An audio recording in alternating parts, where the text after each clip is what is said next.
মন্দারমণির সমুদ্রের ওপারে কি রয়েছে? যে জল সীমার দিকে তাকিয়ে হারিয়ে যেতে মন চায়, তার ওপারে কোন রহস্য লুকিয়ে? আচ্ছা, যে শান্ত ঢেউয়ের পায়ে এসে আছড়ে পড়া ভালো লাগে, সেটি কোথা থেকে আসে?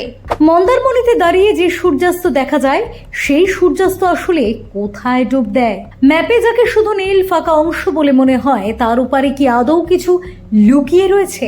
মন্দারমণির এই রহস্যময় প্রশ্নগুলির উত্তরই আজ জানাবো আপনাদের, তাই ভিডিওটি ভুলেও স্কিপ করবেন না। দীঘার পাশাপাশি মন্দারমণিও এখন অন্যতম উইকেন্ড ডেস্টিনেশন। দীঘার চেয়ে ভিড় কম, শান্ত পরিবেশ আর মাইলের পর মাইল বিস্তৃত বিচ, এটাই মন্দারমণি। কিন্তু আপনি কি জানেন এই শান্ত সমুদ্রের ঠিক ওপারে কি রয়েছে? মন্দারমণি থেকে সোজা দক্ষিণ পূর্ব দিকে তাকালে সমুদ্র ছাড়া কিচ্ছু দেখা যায় না, কারণ ওপারে কোনো ভারতীয় ভূখণ্ড নেই। আসলে এটা একটা খোলা সমুদ্র, যার সামনে কোনো দেওয়াল নেই। এখানে যে ঢেউগুলি আসে, সেগুলি হাজার কিলোমিটার পথ পেরিয়ে আছড়ে পড়ে পর্যটকেদের পায়ের কাছে। তবে এই বঙ্গোপসাগরের জলপথ পেরিয়ে প্রায় 150-200 কিলোমিটার গেলে দেখা মিলবে মায়ানমারের রাখাইন উপকূল ও থাইল্যান্ডের পশ্চিম উপকূলে। আর এর মাঝখানে রয়েছে আন্দামান নিকোবর দ্বীপপুঞ্জের দক্ষিণ অংশ।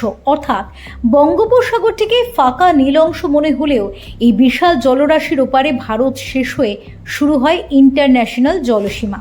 এমনকি সন্ধ্যায় মন্দারমণিতে দাঁড়িয়ে যে লাল আকাশটি দেখা যায়, সেটি আসলে মায়ানমারের রাখাইন রাজ্যের মানুষও দেখতে পান। অর্থাৎ এখানকার সূর্য আসলে ডুবে যায় মায়ানমারের আকাশে না। দীঘার মতো এখানে বড় বড় ঢেউ আছড়ে পড়ে না, কারণ এই অংশের জল অনেকটাই শান্ত। কিন্তু জানলে অবাক হবেন, এই শান্ত জলই হাজার কিলোমিটার দূর থেকে আসা বড় বড় সাইক্লোনের খবর বয়ে আনে।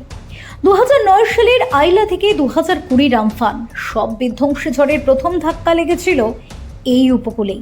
তাই পরের বার যখন মন্দারমণির বিচে গিয়ে সমুদ্রের দিকে তাকাবেন, মনে রাখবেন চোখের সামনে শুধু জল নেই, সেই জলের ওপারে লুকিয়ে আছে অন্য এক দেশ, অন্য এক সভ্যতা। প্রকৃতির এই রহস্য কেমন লাগলো কমেন্টে জানাবেন, আর ভিডিওটি ভালো লাগলে শেয়ার করতে ভুলবেন না।